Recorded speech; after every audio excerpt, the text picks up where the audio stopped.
Buffalo, New York.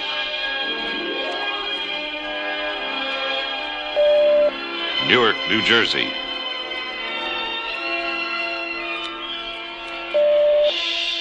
Rochester, New York.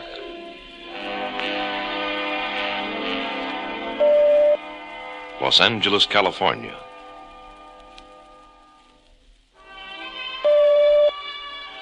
Chicago, Detroit, Cleveland, and other cities have suffered rioting, burning, looting, and killing. Our nation's capital was burned and hundreds injured. Why? Why is this happening all over our nation? What triggered these uprisings? To answer these questions, we will drop in on a conversation. Let's listen as many questions are asked. Discussing these perplexing problems are Charles E. Smith, publisher of The Voice of Watts and three of his friends. Mr. Smith was in Watts during the 1965 rebellion and still lives in the same area of Los Angeles. Because of his intensive study of the civil rights and black power questions, as well as his personal involvement, Mr. Smith speaks with insight and understanding. Let's listen. Charlie, we wanted to talk to you. We know a lot of good colored people, but lately they've been acting kind of funny. I've even noticed a change in the mailman. You know, Charlie, there must be something wrong because I've had the same experience with my mailman. In the past, we really have had many pleasant conversations, and I felt we had a great respect for one another. Then, just all of a sudden, he sort of seemed distant, and it really bothered me.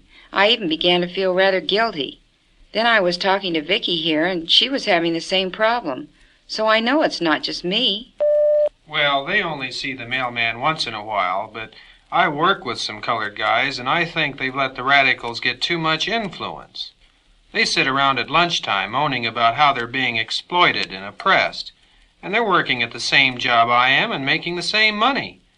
One of them even gave me these posters and said they would explain everything. But, Charlie, I can't make heads or tails out of them. Well, I'll tell you what the posters mean. But first you have to understand that there's a revolution going on. Now let's look at the posters and I'll explain them to you. Oh, this is a wild one. Only on the bones of the oppressors can the people's freedom be founded. Only the blood of the oppressors can fertilize the soil for the people's self-rule.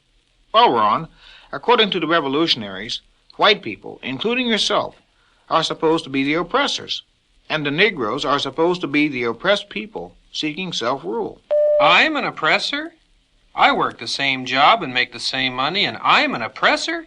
That's ridiculous. Yes, but you and your wife here, and Vicky, are supposedly oppressing the mailman. Now, you take this poster, for instance. It calls for Afro-American solidarity for the oppressed peoples of the world. This means that your buddies on the job see themselves as part of the black race, which is being oppressed all over the world. You mean colored people actually believe that stuff?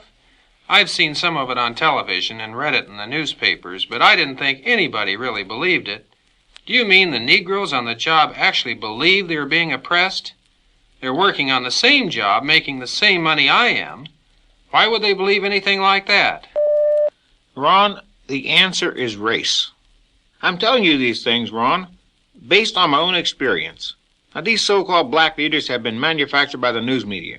They've been deliberately put into positions of leadership, and they claim to speak for all of the Negroes. What they're really doing is preaching racial hatred. They've divided the black and the white people, and they pitted one against the other. Now, the same thing happened in Cuba, China, and Algeria. The whole plan is based on race. They've been sold the idea that the Negro owes his only loyalty to the black race, and not to God or country or family, but to his race. And you'll never understand what's going on unless you understand that every revolutionary program that's been introduced in the last 15 years has been sold to the Negro as something to advance his race. Oh, I think basically the programs have been sound and have really helped the colored people. Look at the things Martin Luther King tried to do. But here lately, I think some of the younger Negroes have become impatient. I think the riots, the manifestos, and the demands for reparations from the churches, and this cry for separation on the part of some of the militants are doing an awful lot of damage to the things that Martin Luther King stood for. And that's where you're wrong. King was advancing the race just the same as those militants are advancing the race. Now what's happened is there's been a change in the methods. Now let's go back to 1954. That's when this race business really got started. The Negro leaders told the colored people that they should all get together and tear down the walls of segregation. This was like holding out a red flag to a bull. So the colored people, and a lot of good white people who wanted to help them, had marches and demonstrations to dramatize the plight of the Negroes under segregation in the South. I certainly don't think segregation was good. I talked with a lot of colored people about it, and we agreed something had to be done. I don't think anybody wanted segregation. You're right about that. There was a lot of segregation, but there were very few people who wanted to maintain this segregation. But the Negro leaders singled out the Ku Klux Klan and said that they represented the thinking of the vast majority of white Southerners. This divided the people into two camps. Now you had to be either for integration or for segregation, but it gave the colored people the idea that if you were for integration, you were a true American, you were filled with Christian love, you were a great humanitarian, you had dignity, showed charity, cherished freedom, and you were motivated by love. On the other hand, any Negroes who said that the marches and demonstrations and the agitation were designed to worsen relations between the colored and the white people, well, these people were characterized as Uncle Toms, black lackeys, bootlickers, white folks niggers, black buffoons, and fools. But segregation was a bad thing. I'll admit I never heard of these names you mentioned they called colored people. I always thought of the integration movement as being something that would make America a better place to live. Not just for Negroes, but for all people. Yes, but the fundamental fact is that you cannot integrate white people into white society. Integration specifically meant integrating Negroes into society. The important thing about the movement is that it mobilized Negro sentiment behind the Civil Rights Movement. And that sentiment was the beginning of a process whereby the Negro's loyalty was transferred to race. Well, you may be right, but don't forget, a great deal of good came from the integration drive. Why, Negroes don't have to suffer anymore from the terrible humiliation of having to ride in the back of a bus, or not even being able to eat at a lunch counter. I know that. But these changes were made so as to give the people the impression that all Martin Luther King wanted to do was to bring racial harmony to the South like we had in the North at that time. But now it's easy to see that this wasn't his real intention, because just as soon as the barriers began to crumble in the South, King went north and discovered a new enemy of the Negroes. In the North, the problem couldn't be identified as segregation because most of the North was integrated. So Martin Luther King identified the problem as ghetto life. Now, there was a lot of agitation and preparation made before he went north, so his campaign against these conditions hooked in the colored people in the North in exactly the same way as the campaign against segregation hooked in the Southern Negroes. The common denominator of the two campaigns was race. Now, let's recall how Martin Luther King went from city to city, discovering what he called intolerable conditions. A huge publicity campaign promoted Martin Luther King as a leader who would clean up the slums with his own hands. All of this publicity established him as a real champion of the Negro cause. So when he published these list of demands, these demands were treated by the press as legitimate goals of the Northern Negroes. But King demanded that the changes which he personally recommended be implemented immediately by city and state governments, or else a rising tide of militancy would engulf the Negroes, who in turn would rise and burn the ghettos. Well, you know how city and state governments are. Even if the demands had been legitimate and they had wanted to meet them, they couldn't have done so in the time that he allotted them. And just like that, the militants burned Watts. Now, that was the beginning. Well, why didn't the Negroes try to stop him?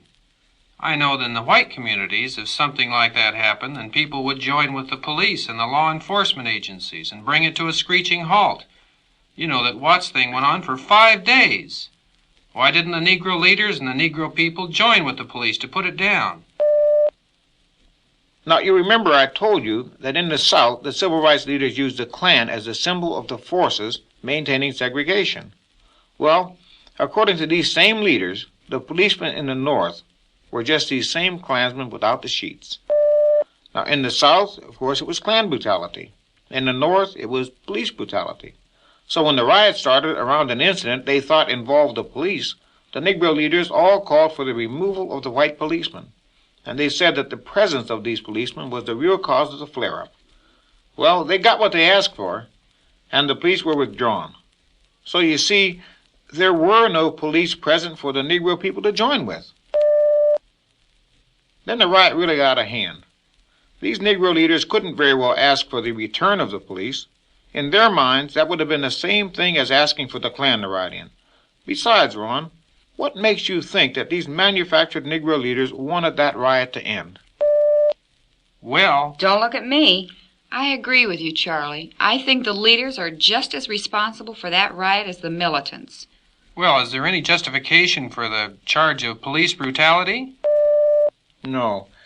There isn't enough physical brutality to justify any charge coming from the community as a whole. But the Negro leaders aren't talking about physical brutality. By police brutality, they mean the mere presence of white policemen in the Negro community. The policeman is supposed to be a Klansman with a badge and a blue uniform. If you ask the next Negro you meet about police brutality, he'll tell you that he's never been brutalized, but he heard that some guy 2 streets over was. You ask a guy 2 streets over if he's ever been brutalized, and he'll say no, but some guy living across the highway has been brutalized. What's happened is that the people have become so hung up on race that they believe that whatever happens to one Negro happens to all Negroes. If one Negro gets a traffic ticket and 50 others walk by, 50 Negroes have been brutalized. Now I see. The reason the leaders cry brutality is to get the Negroes to believe that the police are their enemies. That's right. The leading Negro magazine, Ebony, shows the police beating up on innocent Negroes. That's supposed to be the problem. Now, the Black Panther newspaper shows the Negroes, the black militants, assassinating the policemen. That's supposed to be the solution. Are you saying that the leaders want the militants to assassinate the police? Yes. The leaders promote the use of violence as a method of removing the police. The leaders say that they want the police out because of brutality, and the militants say that they want them out because they're white. The leaders and the militants work together. Now, I'll show you how this worked in Cleveland. In 1968, the mayor, Carl Stokes, who happens to be a Negro, supplied money to a militant buddy of his named Ahmed Evans. Now, this character Evans used the money to buy guns, and he organized a demonstration against the Cleveland Police Department. In July 1968, this same character Evans and his buddies demonstrated against the police department, and they were carrying those guns. Now, believe it or not, the Mayor Carl Stokes, joined the demonstrators. 3 days later, Evans and that same bunch, minus the mayor, of course, ambushed and killed 3 policemen and wounded some others. Now, of course, the news media and the Negro leaders did exactly the same thing in Cleveland that they had done in Watts. They blamed the police for the trouble. Now, this got the people all stirred up, and they went on a rampage of looting and burning. And Stokes pulled out the white police because that's what the militants were demanding as their price for peace, just as the Negro leaders did in Los Angeles in 1965. Now, to make it appear that the police couldn't handle the situation, the governor sent the National Guard in. Now, when the militant leaders learned this, they called the whole thing off and pretended that Stokes had really solved the problem by removing the white policemen and turning the community over to the black militants. Why didn't I read about that? I follow these things pretty closely, but I didn't know that's what happened. Ron, I know you saw the picture of the black militants carrying those guns out of the police station, and I know you saw the picture of those students carrying guns at the university, and you probably wondered why they carried guns. Well, the picture you didn't see was the picture of Adam Clayton Powell walking down the street in St. Louis being protected by a group of armed black militants. What were they protecting him from? They were protecting him from the threat of the white racist police. Oh, were the police threatening him? Nah, you missed the point. You see the bottom of the photograph? It says that Powell left the scene in a police car. The picture was intended to let the black militants know that the Negro leaders were in favor of their using arms to back up their demands. And it also let the Negroes know that there is absolutely no split between these respected leaders and the so-called militants. And you've got to realize that there wasn't any split in the Civil Rights Movement when Martin Luther King pretended that the militants were different than the leaders. They were the same people. But let's get back to Martin Luther King. Let's look at what he did in the North. You remember in the South that the enemy was segregation and the goal was integration. In the North, the enemy was ghetto conditions, and the goal, again based 100% on race, was the full racial, social, and political equality for the Negro people. Now that's what's commonly known as black power. Black power? Now, wait a minute, Charlie. The leader's for integration, and black power is for separation. One of them has to represent the colored people. What do Negroes want, integration or separation? It's easy to be confused. Well, let's take an example. Have you ever asked yourself how Negroes feel about school busing? Well, I'll tell you. In Los Angeles, a public survey showed that 95% of the Negroes were opposed to school busing. But they went along with it because their leaders told them that busing would advance the black race. Now, go back to 1954 when those very same leaders were denouncing busing as being evil. They said anyone in favor of busing was a racist or an Uncle Tom. Now, that's because they were busing white kids to white schools and colored kids to colored schools. And a kid had to bypass the school right across the street from his home to be bused through a school a mile away. Now, here it is 15 years later, and those same leaders are busing colored kids 20 miles to a so-called white school, while busing white kids 20 miles to go to a so-called black school. Only now, these same leaders are saying busing is wonderful. Anyone not in favor of busing is a racist or an Uncle Tom. The Negro leaders can do anything they want to do so long as they claim it'll advance the race. But that's not black power, that's integration. So if the colored people are not in favor of school busing, they must want black control of black schools. No, they don't want black control of black schools. There's another program being sold to the colored people, and they think it has something to do with race. Ask any one of these professors advocating black control of black schools, and they'll tell you that blackness is a state of mind, and it's got nothing at all to do with color. Do you know what black studies really is? Well, that's those shaggy degenerates calling themselves liberals who are going into the Negro community to teach revolution by the book. They're teaching the colored people that white racists are keeping them down, and they're using the Kerner report to prove it. They've already got them reading studies on the left, quotations of Chairman Mao, the works of Marx, Lenin, and how to overthrow the government. The people can't be all that stupid. Can't they see that it's impossible to back both an integration program and a separation program at the same time and remain sane? There can't be any racial peace as long as that keeps up. Surely you're not asking us to believe that none of them can understand that. Now, I didn't say they were stupid. I said they were hung up on race. As long as the program has some racial overtones, they'll back it. They believe there can't be anything wrong with these programs because the programs advance the race. Now, I'll show you how messed up they are.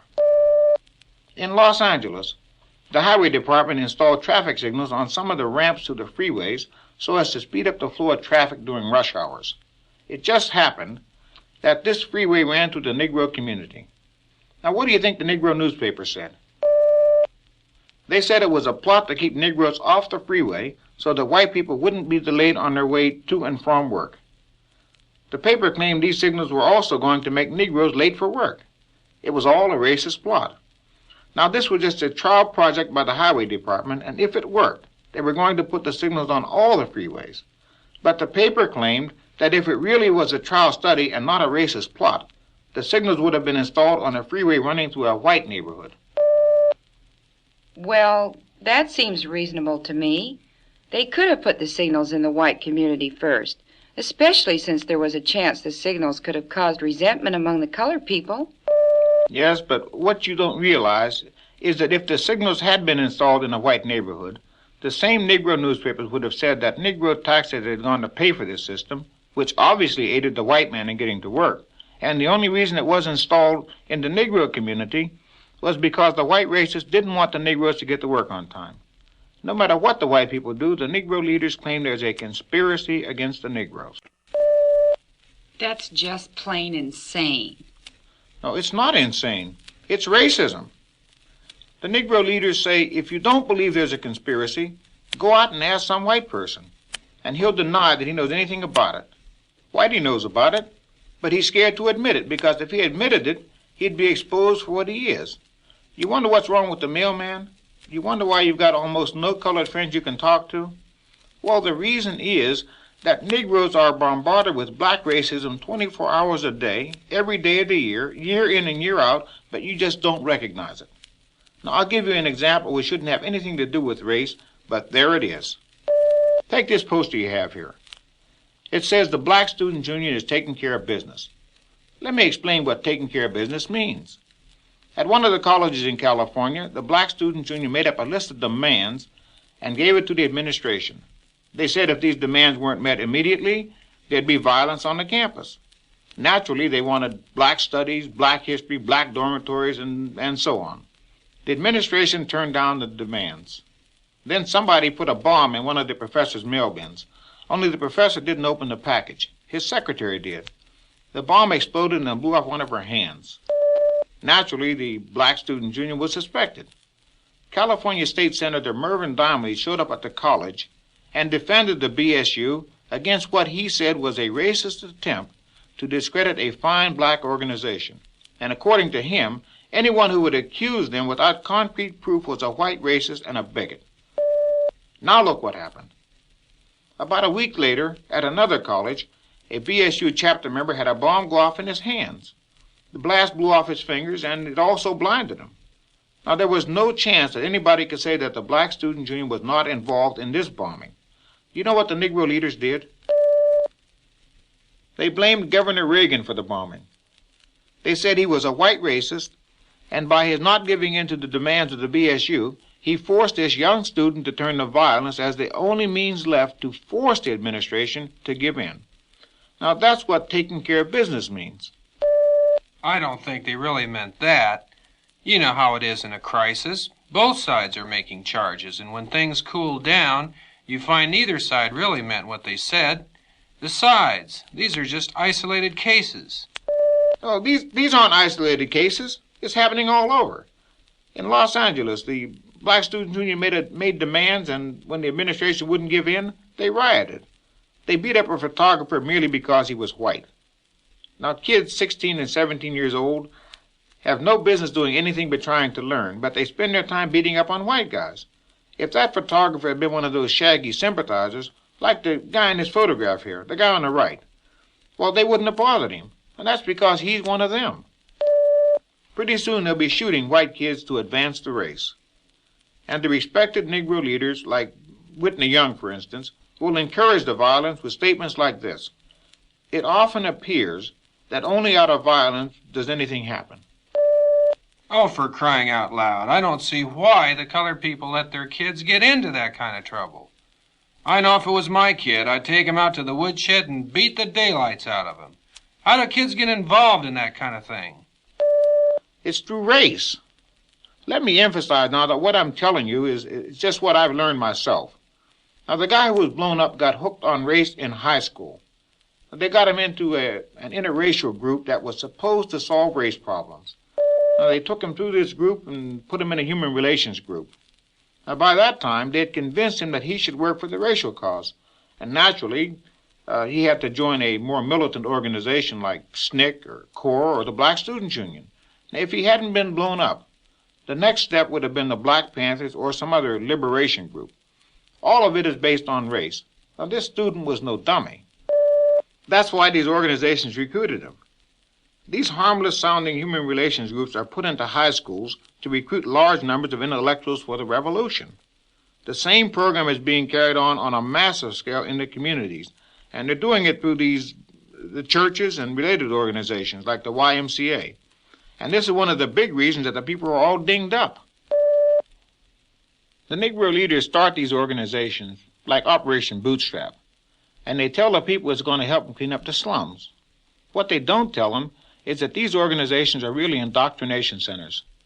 Now, they get these kids into these sensitivity sessions with these bearded psychiatrists who brainwash them. They tell them that black is beautiful. And to be black is to be proud, stately, masterly, and manly. And it's a noble African name inherited from our ancestors. But the worst part is that they teach them that the Negro is warped, that he's docile, low-class, slave-like, and that the name Negro is a slave name given us by the white man. That poster you've got there calling for solidarity, That means that Negroes should band together with the Africans and the Asians against the white man. Now, a guy goes into one of these community organizations. He gets his head all pumped full of these commission reports. He's taught the thoughts of Mao, Lenin, and Martin Luther King in sensitivity sessions, and he comes out like a robot who's ready to rape, pillage, and bomb. Now, they've been brainwashed into believing that they're in slavery, and they got to liberate themselves with a gun. They just don't realize that they're the targets. Now, if one of these guys gets killed, well, that's so much the better. That's what your poster says here. In revolution, one wins or one dies. You know, I've always wondered about those organizations. On television, I often see these young Negroes making wild statements, and I never knew where they got their ideas. Every time there's trouble in the community, the leaders of those organizations side with the militants. Now, I don't know whether the leaders agree with all their statements, but when it comes to backing their demands, they sure do give them all the support necessary. I believe I mentioned I donated a lot of my time and money to get these organizations started. I really believed they were trying to help the colored people. But the more we did and the harder we worked, the worse things got. Now you tell me that's what these organizations were set up for in the first place. I feel betrayed. I think if you want to help someone, then you've got to help them through the church. Negroes are a very religious people. They're mostly Christians like we are, and I think we should strengthen the Christian bond because that's what will draw us together. That's the answer, Christianity. Yes, Christianity is the answer. But you've got to give the Negro leaders credit for being pretty smart. They knew that Christianity was the thing that drew people together, so they made arrangements a long time ago to cut the bond and use Christianity to divide the people. I'll tell you how they're doing it. Look at this leading Negro magazine. It's Ebony, and they carried an article which painted a picture that the community was in turmoil.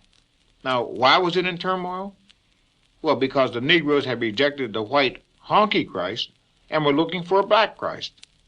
Now, there's a whole cabal of black ministers springing up claiming that they're only going to worship a black Christ.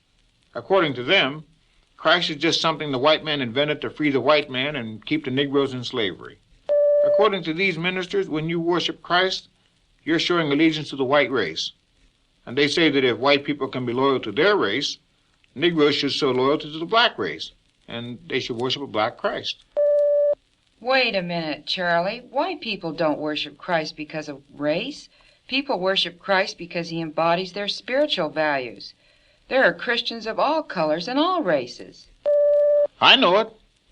But that's the way Christianity is being perverted to make Negroes show allegiance to race. The Negro leaders are the racists. Now, every time there's trouble in the community, the news media trots out these experts on urban problems like Roy Wilkins, Whitney Young, Ralph Abernathy, and they cite the Kearney report and they tell a lie. They say white people's only loyalty is to race, and therefore the continuing racial violence is merely a reaction to this. Now, that's why those magazines are making such an effort to identify Christ as the white honky. You know that some of these Negro leaders are demanding a separate state. Consider the position that a Negro Christian would be in a separate black state. There's no way these Negro leaders would permit anyone to worship a white God in a black state. Now, any Christian is automatically a traitor to the race and an enemy of the state if he worships Christ. You mean they're really serious about the separate black state? I never took that seriously. I thought those guys were just blowing off steam. Certainly they're serious. Let me just spell it out to you so you know exactly what's been going on. Just think of how far the Negro leaders have carried the Negro people towards that goal in the last 15 years. They started in the South. Segregation was the enemy, and integration was the goal. Now, this hooked in the Southern Negroes, and the Northern Negroes were sympathetic. Now, I mentioned earlier that the basis of this whole revolution was race. Now, you have to understand that the communists laid the foundations for the revolution way back in 1928. They published a little book called American Negro Problems, written by a Hungarian communist named Joseph Pagani. Now, this is what he said. Quote, "First of all, we must consider the compact Negro farming masses of the Black Belt as the potential basis for the realization of the right of self-determination of a Negro state." End quote. And then he said, and again I quote him, "The Workers' Communist Party of America must come out openly and unreservedly for the right of national self-determination for the Negroes. But at the same time, the Communist Party must state sharply that the realization of this self-determination cannot be secured under the present relations of power under capitalism." End quote. Now, these so-called leaders are simply carrying out the program laid down by the communists, although they sell their program by saying that the goal is racial, social, and political equality for the Negro. Now, first they had to convince the Negroes that America was a white racist society and as such was the enemy of the Negroes in both the North and the South. Then they could launch the liberation movement for the separate black state. That's why we've got racial trouble all over the country. Martin Luther King. Listen to this, Ron. This is in this little pamphlet, American Negro Problems. The Workers' Communist Party of America puts forward correctly as its central slogan, abolition of the whole system of race discrimination, full racial, social, and political equality for the Negro people. It's the central slogan of the Communist Party, and I thought Martin Luther King invented that. Yeah, but now you see how Martin Luther King operated. He made what seemed to be outrageous demands and said that if these demands weren't met immediately, the militants would burn the cities. And what happened? The militants burned the cities. Now the other groups operate exactly the same way. But now the Negro leaders are demanding a separate black state. And when the time comes, Ron, you'll give it to them. Now they've got it all planned.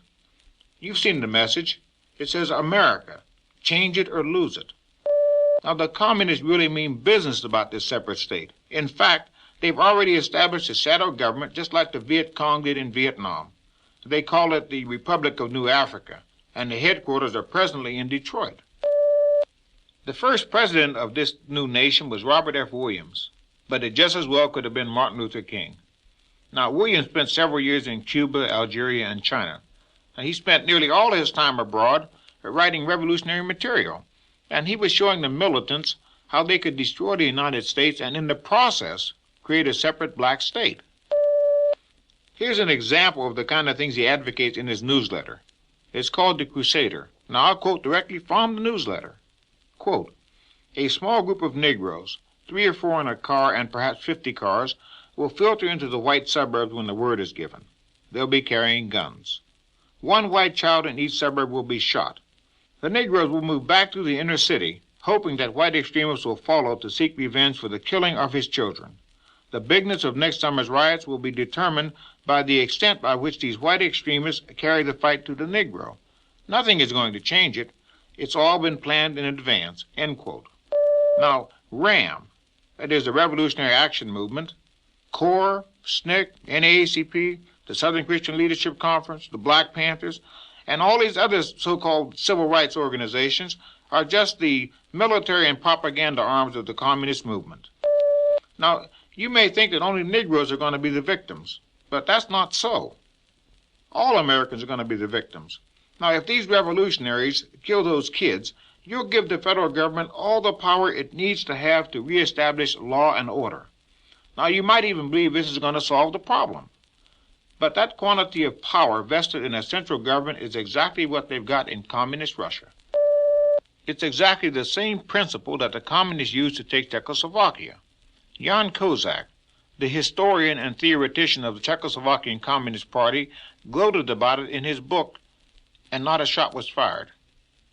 He describes in detail how the communists created just enough revolution in the streets for the people to demand law and order. Now, the people didn't know that there were secret communists in the government, so when the government troops brought law and order, all the people found themselves living in a gigantic prison, but they had lots of law and order. Now, in the same way, Adolf Hitler was elected Chancellor of the Reichstag. He promised the people law and order. He promised to stop the rioting, and he did it, with an absolute dictatorship.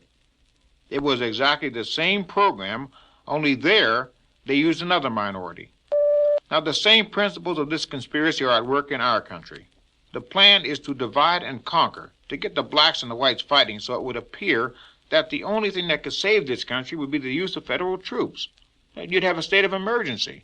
and the people will willingly give the government dictatorial powers, that is, just to stop the rioting and the killing. Ron, if you find it hard to believe, then answer this question. Who is giving prestige to the false leaders of this revolutionary movement? And who is giving in to their demands? And that's right. It's the very same people who are going to control the federal troops. The fundamentally decent American mind simply refuses to recognize the nature of the beasts with whom we are now engaged in the most completely all-out struggle that the human race has ever known. But it had better be recognizing these realities soon, or all decency will be deliberately wiped off the face of our planet. For if and when the United States goes the way of Czechoslovakia and China and Cuba and the Congo, not only will our own freedom, our lives, and our country be lost, but our whole civilization will be destroyed. We do not have to be too late, and we do not have to lose the fight. Communism has its weaknesses, and the communist conspiracy has its vulnerable points. We have many layers of strength not yet rotted by all of the infiltration and political sabotage to which we have been subjected. Our danger is both immense and imminent, but it is not beyond the possibility of being overcome by the resistance that is still available. All we must find and build and use to win is sufficient understanding. Let's create that understanding and build that resistance with everything mortal men can put into the effort while there still is time.